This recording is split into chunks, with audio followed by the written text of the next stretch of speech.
السلام عليكم ورحمة الله تعالى وبركاته. الحمد لله رب العالمين، نحمده ونستعينه ونستغفره ونؤمن به ونتوكل عليه، ونعوذ بالله من شرور أنفسنا ومن سيئات أعمالنا، من يهده الله فلا مضل له ومن يضلل فلا هادي له، ونشهد أن لا إله إلا الله وحده لا شريك له، ونشهد أن سيدنا مولانا محمدا عبده ورسوله. اللهم طب القلوب ودوائها وعافية الأبدان وشفائها ونور الأبصار وضيائها وعلى آله وصحبه وسلم. أما بعد، فقد قال الله تعالى في القرآن العظيم والفرقان المجيد: فأعوذ بالله من الشيطان الرجيم، بسم الله الرحمن الرحيم. سبحان الذي أسرى بعبده ليلا من المسجد الحرام إلى المسجد الأقصى إلى آخر آية. صدق الله مولانا العلي العليم. அளவற்ற அருளாளனும் நிகரற்ற அன்புடையவனுமாகிய எல்லா புகழுக்கும் முழு உரிமையும் வாய்ந்தவனுமான எல்லாம் வல்ல அல்லாஹு ஜல்லஷானஹு தஆலாவை போற்றி புகழ்ந்து, இவ்வுலகத்திற்கு அருட்கொடையாக வந்திருந்த எம்பெருமானார் ரசூலே கரீம் ஸல்லல்லாஹு அலைஹி வஸல்லம் அவர்களின் மீதும், அன்னாரின் அடிச்சுவடுகளை அப்படியே பின்பற்றி வாழ்ந்த உத்தம சத்திய சஹாபாக்கள், தாபியீன்கள், தாபியீன்கள், மேலும் குறிப்பாக இங்கு அமர்ந்திருக்கக்கூடிய நம் அனைவர்கள் மீதும், நம்முடைய குடும்பத்தார்கள் மீதும், நம்முடைய மனைவி மக்களின் மீதும் என்றென்றும் அல்லாஹ்வுடைய சாந்தியும் சமாதானமும் நிலவட்டுமாக. ஆமீன். அல்லாஹ் ஜல்லஷானஹு தஆலா ஒரு கண்ணியமான மாதத்திலே நம்மை அமரச் செய்திருக்கின்றான். இந்த ரஜபுடைய மாதம் நம்மை விட்டு பிரிந்து செல்ல இருக்குகின்றது. இந்த ரஜபு மாதத்தினுடைய இறுதியில்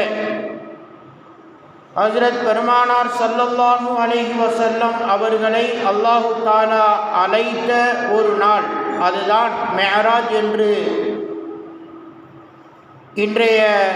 இன்றைய காலத்தில் கூறப்படுகின்றது. அந்த மிஅராஜ் இந்த மாதத்தில் தான் நடந்தேறியது. அந்த மிஅராஜினுடைய நிகழ்வை பற்றி அல்லாஹ் ஜல்லஷானஹு தஆலா அவனுடைய அருள்மறையாம் திருமறையிலே அழகாக தெளிவாக கூறி காட்டுகின்றான்.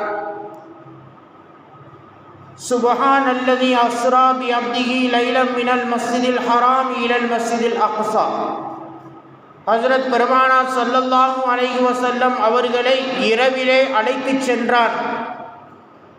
மஸ்ஜிதுல் அக்ஸா வரைக்கும் அல்லாஹு தஆலா அவர்களை அழைத்துச் சென்றதாக அல் குர்ஆன் ஷரீஃபில் கூறி காட்டுகின்றான். இந்த விஷயத்தில் அல்லாஹு ஜல்லஷானஹு தஆலா நபி ஸல்லல்லாஹு அலைஹி வஸல்லம் அவர்கள் பெரும் துயரம் ஏற்பட்டு இருக்கின்ற பொழுது மிக பெரும் ஒரு ஆறுதலாக அவர்களிடத்திலே அன்பை வெளிப்படுத்தும் நோக்கமாக அல்லாஹு ஜல்லஷானஹு தஆலா அவர்களை அழைக்குகின்றார். இதிலே நமக்கு பல படிப்பினைகள் இருக்குகின்றது என்பதை பல முஹத்திஸீன்கள் நமக்கு விரிவுரைத்து தருகின்றார்கள். இந்த மேராஜ் இருக்குகின்றது இன்றளவிலும் கூட ஒவ்வொரு விஞ்ஞானிகளையும் வியக்கச் செய்யக்கூடிய பயணம்தான் இந்த மேராஜுடைய பயணம். இன்று இருக்கக்கூடிய ஒவ்வொரு விஞ்ஞானிகளும் அதை ஆராய்ந்து கொண்டிருக்கின்றார்கள். எப்படி இது சாத்தியமாகும்? இது முடியுமா? அன்ற காலத்தில் ஒரு வாகனம் கூட உருவாக்கப்படவில்லை. அவர்கள் ஒட்டகத்திலும் மாடுகளிலும் பயணம் செய்த காலங்கள். அன்றைய காலத்திலே ஒரு மனிதன் இவ்வளவு தூரம் செல்ல முடியுமா? அதுவும் ஒரு இரவிலே கண் விழித்து அவர் ஃபஜ்ருடைய தொழுகைக்கு முன்னால் அந்த இடத்திலே வந்திருக்குகின்றார்கள் என்றால் இது எப்படி சாத்தியம் என்பதாக ஒவ்வொரு விஞ்ஞானிகளும் திளைத்து நிற்குகின்றார்கள். இது எப்படி சாத்தியம் என்று. ஆனால் இன்றைய காலத்தில் நாம் வாழக்கூடிய காலத்தில் நாம் பார்த்தோமேயானால் விஞ்ஞானம் முன்னேறிவிட்டது. ஒரு சில நேரங்களில் சந்திரனுக்கு சென்று விட்டு விடுகின்றான். ஒரு சில நேரங்களில் உலகத்தை சுற்றி வந்து விடலாம். ஒரு சில மணித்துறைகளில் ஒரு நாட்டிலே நாம் காலை உணவை அருந்தி மதிய உணவை இன்னொரு நாட்டிலே அருந்துவதற்குண்டான அத்தனை வசதி வாய்ப்புகளும் இன்றைய விஞ்ஞானம் நமக்கு கற்றுத்தந்து கொண்டிருக்கின்றது. ஆனால் எதுவுமே இல்லாத அந்த நாளிலே ஹஜ்ரத் பெருமானார் ஸல்லல்லாஹு அலைஹி வஸல்லம் அவர்கள் தன்னுடைய மனைவியான அன்பு மனைவியான அன்னை ஹதீஜா ரலியல்லாஹு தஆலா அன்ஹா அவர்களை இழந்த நேரத்தில், அவர்களுக்கு அரணாக பாதுகாப்பாக இருந்த ஹஜ்ரத் அபூ தாலிப் அவர்களையும் இழந்த நேரத்தில் பரிதவித்து நிற்கின்றார்கள். அவர்களுக்கு துணை இல்லை. நம்மை எதிரிகள் தாக்கிவிடுவார்கள். எதிரிகள் பல சூழ்ச்சிகள் செய்து கொண்டிருக்கக்கூடிய நேரத்தில் நம்மை அரவணைப்பாகவும் அன்பாகவும் பார்த்து கொண்டவர்கள் இந்த இருவர்கள் தான். இருவர்கள் நம்மை விட்டு சென்று விட்டார்கள். நாம் எப்படி இந்த உலகத்திலே யார் துணையோடு, நாம் யார் நமக்கு உதவக்கூடியவர்கள் இருக்குகின்றார்கள் என்ற எண்ணத்திலே தவித்திருக்கக்கூடிய நேரத்திலே அல்லாஹ் ஜல்லஷானஹு தஆலா அவனுக்கு பிரியமான முஹப்பத்தான ஒரு நபியை நான் ஆறுதல் கூறுகின்றேன், நான் அவர்களுக்கு உறுதுணையாக இருக்குகின்றேன் என்பதாக அவர்களை அழைத்ததாக வரலாறு கூறி காட்டுகின்றது.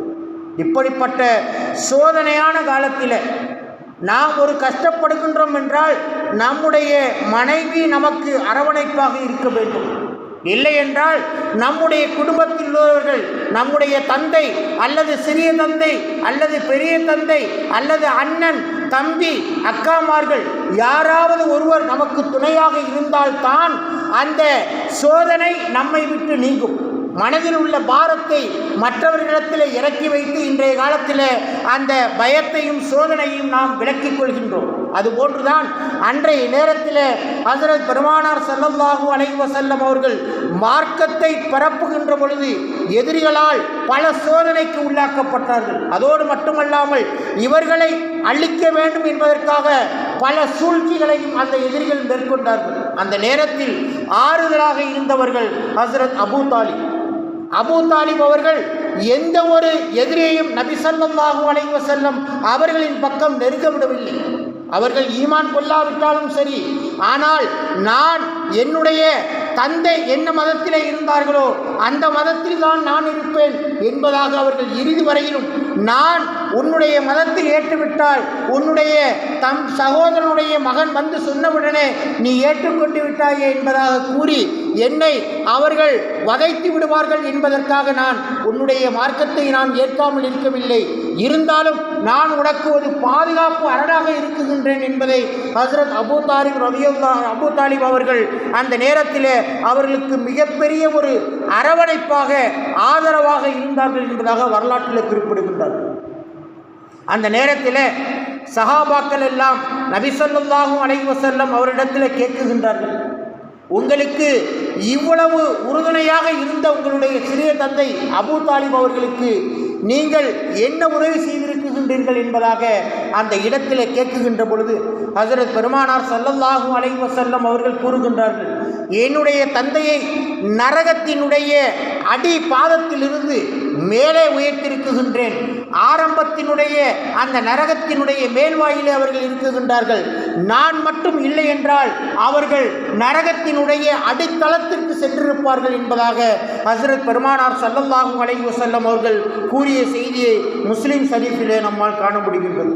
நபி ஸல்லல்லாஹு அலைஹி வஸல்லம் அவர்கள் கூறி காட்டுகின்றார்கள், நீங்கள் இன்றைய காலத்திலே என்னோடு வாழ்ந்து கொண்டிருக்கின்றீர்கள், நான் மிஅராஜ் சென்றதை நீங்கள் பார்க்குகின்றீர்கள், நான் எப்படி வாழுகின்றேன் என்பதை பார்க்குகின்றீர்கள், நான் எப்படி உங்களுக்கு இஸ்லாத்தை பரப்புகின்றேன் என்பதை பார்க்குகின்றீர்கள்.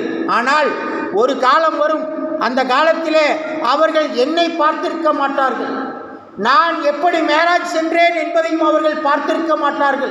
மாறாக என்னுடைய செய்தியையும் என்னுடைய சஹாபாக்கள் கூறிய அந்த நடைமுறை வழிமுறைகளையும் வச்சு பின்பற்றக்கூடிய அந்த ஈமான்தாரிகள் அவர்கள்தான் இந்த உலகத்திலே சிறந்தவர்கள் என்பதாக நபி ஸல்லல்லாஹு அலைஹி வஸல்லம் அவர்கள், யார் நபி ஸல்லல்லாஹு அலைஹி வஸல்லம் அவர்களை பார்க்கவில்லையோ அப்படிப்பட்ட அந்த சமுதாயமான நம்பவர்களை அந்த நேரத்திலே சிறப்புப்படுத்தி கூறினார்கள். அப்படிப்பட்ட ஒரு உன்னதமான பயணம்தான் இந்த மேராஜுடைய பயணம். இந்த மேராஜுடைய பயணத்தை பற்றி நாம் இன்னும் பல விஷயங்கள் இருக்குகின்றது. இருந்தாலும் உங்களுக்கு ஒரு சில விஷயங்களை கூறி இதனுடைய தொடர்ச்சியை இன்ஷா அல்லாஹ் இன்று இஷா தொழுகைக்கு பிறகு நடக்கக்கூடிய சிறப்பு பயானிலே உங்களுக்கு தெளிவாக உணர்த்துகின்றேன். இந்த மேராஜுடைய ஆரம்பத்தில் சுருக்கமாக இந்த மேராஜுடைய விஷயத்தை உங்களுக்கு உணர்த்தி விடுகின்றேன். மேராஜ் என்பது அந்த நேரத்திலே ஹஸ்ரத் அபூ தாலிப் அவருடைய மகளார் உம்மு ஹானி ரலியல்லாஹு தஆலா அன்ஹா அவர்களுடைய இல்லத்திலே ஹஸ்ரத் பெருமானார் ஸல்லல்லாஹு அலைஹி வஸல்லம் அவர்கள் இருக்குகின்றார்கள். அந்த நேரத்திலே ஹஸ்ரத் ஜிப்ரீல் அலைஹிஸ்ஸலாம் அவர்கள் வானத்திலிருந்து அவர்களுடைய இல்லத்திற்கு இறங்குகின்றார்கள். அல்லாஹ் உங்களை அழைத்து வரச் சொல்லியிருக்குகின்றான் என்பதாக கூறி நபி ஸல்லல்லாஹு அலைஹி வஸல்லம் அவர்களை ஜம்சம் கிணறு இருக்கக்கூடிய அந்த கஅபாவினுடைய அருகிலே அவர்கள் கொண்டு வந்து நிப்பாட்டுகின்றார்கள். நிப்பாட்டி அவர்களுடைய உள்ளத்தை பிளக்கப்படுகின்றது. உள்ளத்திலிருந்து அவர்களுடைய இதயத்தை ஹஸ்ரத் ஜிப்ரீல் அலைஹிஸ்ஸலாம் அவர்கள் எடுக்குகின்றார்கள். எடுத்து ஜம்சம் நீரால் அந்த உள்ளம் கழுகப்படுகின்றது.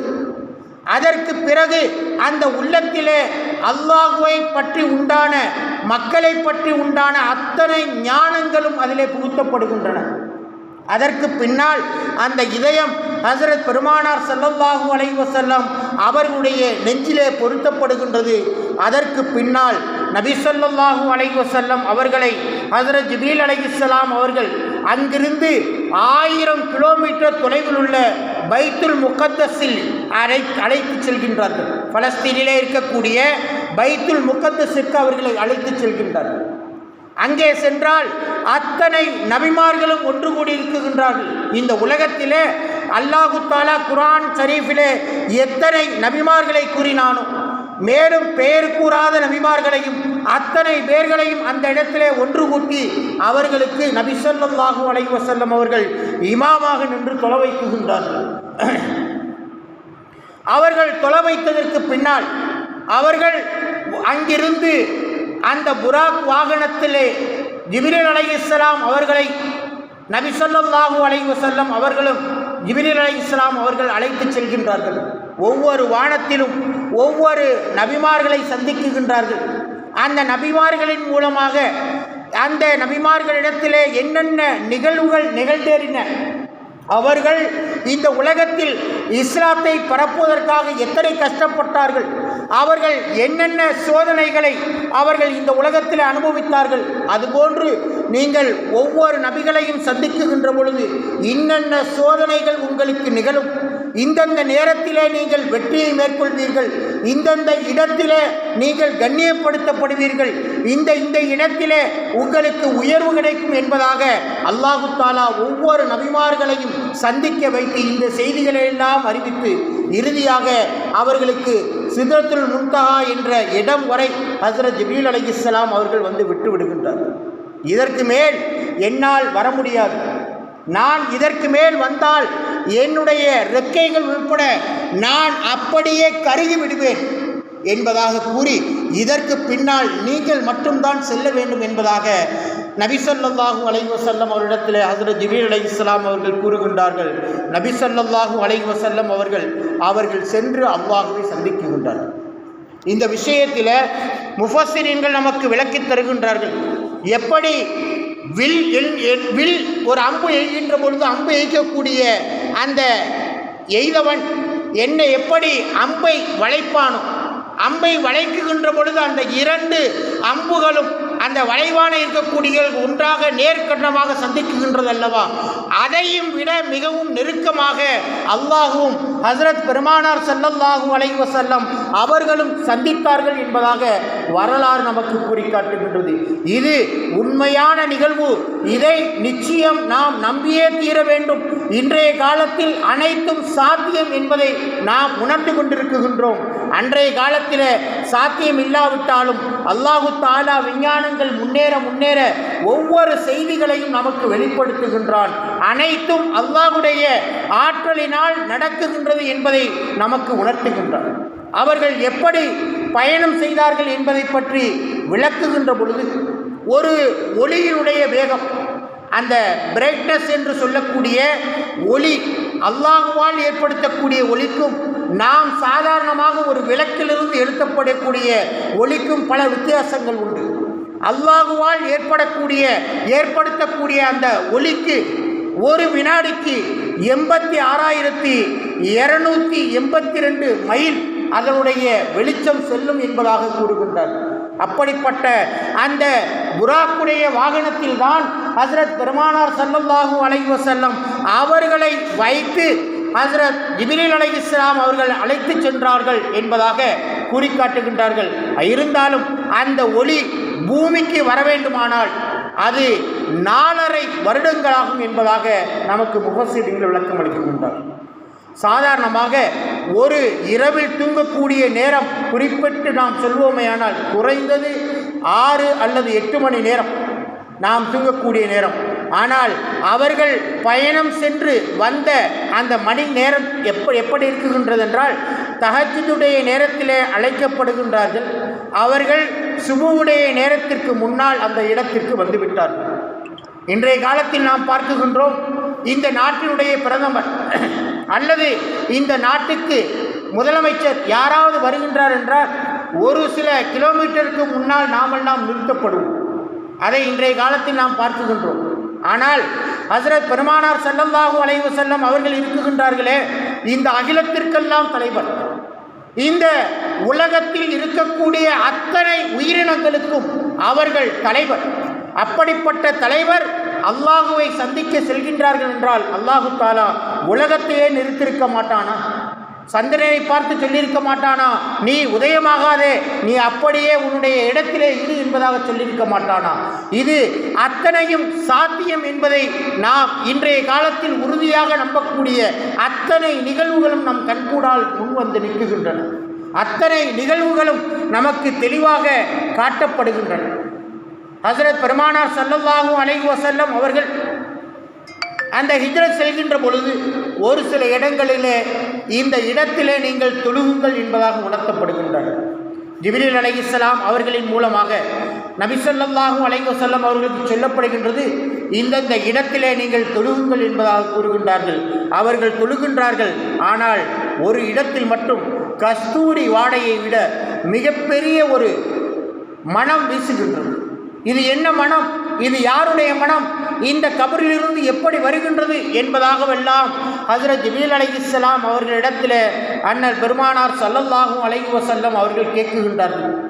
அவர்கள் சொல்லுகின்ற பொழுது, இந்த இடத்தில் ஃபிரௌன் இடத்தில் அடிமையாக வேலை செய்து கொண்டிருந்த ஒரு பெண்மணி, அவர்கள் இஸ்லாத்தை ஏற்றுக்கொண்டதற்காக, இஸ்லாத்தை அவர்கள் ஏற்றுக்கொண்டு அல்லாஹ் ஒருவன் என்ற அந்த நிபந்தனையோடு தன்னுடைய வாழ்க்கையை கழித்து கொண்டிருந்த ஒரு பெண்மணி, அந்த பெண்மணியை இஸ்லாத்தை ஏற்றுக்கொண்டதினால் தன்னை ரப்பாக ஏற்றுக்கொள்ளாத ஒரு பெண்ணை அந்த ஃபிரௌன் எரித்ததின் காரணமாக அவரிடத்தில் பணி செய்கின்ற பொழுது அவர்களுடைய பிள்ளைகளுக்கு, அவருடைய குழந்தைகளுக்கு தலைவாரி கொடுக்கக்கூடிய அந்த சீப்பு கீழே விழுந்த பொழுது அவர்கள் அதை எடுத்தார்கள்.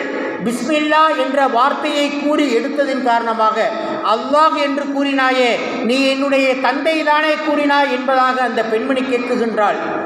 அப்பொழுது அந்த இஸ்லாமிய பெண்மணி கூறுகின்றார்கள், இல்லை, அல்லாஹ் என்று என்னையும் உன்னுடைய தந்தையும் படைத்த அந்த ரப்பை நான் அல்லாஹ் என்று கூறுகின்றேன் என்று கூறினார்கள். அதற்கு பின்னால் இது நீண்ட வரலாறு, உங்களுக்கு சுருக்கமாக நான் கூறுகின்றேன். இதனுடைய விவரம் இன்ஷா அல்லாஹ் இஷா தொழுகைக்கு பிறகு சொல்லப்படும். இதில் என்ன விஷயம் என்றால், அவர்கள் ஈமான் கொண்டதின் காரணமாக அவர்களும் சரி, அவர்களுடைய குழந்தைகள், அவர்கள் கை குழந்தையாக வைத்திருந்த அத்தனையும் அவர்கள் நெருப்பூட்டி ஃபிரௌன் என்பவன் எரித்தான். எரித்து அத்தனை பேர்களையும் ஒரே இடத்திலே அடக்கப்பட்ட இடம்தான் இந்த இடம். இந்த இடத்திலே நீங்கள் 2 ரக்காத் தொழுது அவர்களுக்காக துஆ செய்யுங்கள் என்பதாக நபி ஸல்லல்லாஹு அலைஹி வஸல்லம் அவர்கள் உணர்த்தினார்கள். அந்த இடத்தில்தான் கஸ்தூரியை விட மிகப்பெரிய வாசம் வீசியது என்பதாக நபி ஸல்லல்லாஹு அலைஹி வஸல்லம் அவர்கள் கூறக்கூடிய செய்தியிலே பதிவு செய்கின்றார்கள். இப்படி நாம் ஒவ்வொரு விஷயங்களையும் எடுத்துக்கொள்வோமே ஆனால் இந்த மேராஜ் என்பது மிகப்பெரிய படிப்பினை தருகின்றது இன்றைய இஸ்லாமியர்களுக்கு. இதை நம்முடைய வாழ்க்கையில் கொண்டு வர வேண்டும். ஆனால் நாம் இன்றைய காலத்தில் ஒவ்வொரு வாரமும் ஜும்மாவுடைய பயான்கள், அறிவுரைகள் நிகழ்த்தப்பட்டு கொண்டே இருக்கின்றன. ஆனால் ஒரு சிலர்கள் பயானெல்லாம் முடிந்து குதுபா ஓதுகின்ற நேரத்தில் தான் வருகின்றீர்கள். இந்த செய்திகள் யாருக்காக கூறப்படுகின்றது, எதற்காக இந்த செய்திகள் கூறப்படுகின்றது என்பதை கூட அவர்கள் அறியாமல் இருப்பது. அல்லாஹு தாலா இவை அனைத்தையும் பார்த்து கொண்டுதான் இருக்குகின்றான். அல்லாஹுவை நீங்கள் அஞ்சிக் கொள்ளுங்கள். வாரத்தில் ஒரு முறைதான் நாம் பள்ளிக்கு வருகின்றோம். முன்பே நீங்கள் பள்ளியிலே வந்து அமர்ந்து கொள்ளுங்கள். அத்தனை அந்த சரித்திரங்களையும் சரிதைகளையும் கேட்டு உங்களுடைய உள்ளத்தில் ஏற்றுக்கொள்ளுங்கள். இது உங்களுடைய வாழ்க்கைக்கு மட்டுமல்ல, உங்களுடைய சந்ததிகளே வாழ்வதற்கு இது மிகப்பெரிய ஒரு உணர்வாக, ஊக்கமாக அமையும் என்பதில் எந்தவித சந்தேகமும் இல்லை. அல்லாஹ் ஜல்ல ஷானஹு தஆலா இனி வரக்கூடிய ஜும்மாவிலாவது நாம் ஒவ்வொரு வாரங்களிலும் சொல்லக்கூடிய செய்திகளை உள்ளத்திலே ஏற்றி நம்முடைய வாழ்க்கையில் நானும் சரி, நீங்களும் சரி, நம்முடைய சந்ததிகளும் சரி, இதுபோன்று வாழ்வதற்கு வல்ல அல்லாஹ் கிருபை செய்து தந்தல் புரிவானாக. ஆமீன் ஆமீன் யா ரப்பல் ஆலமீன். வாஹிரு தாவானா அனில் ஹம்துலில்லாஹி ரப்பில் ஆலமீன். அஸ்ஸலாமு அலைக்கும் வரஹ்மத்துல்லாஹி தஆலா வ பரகாத்துஹு.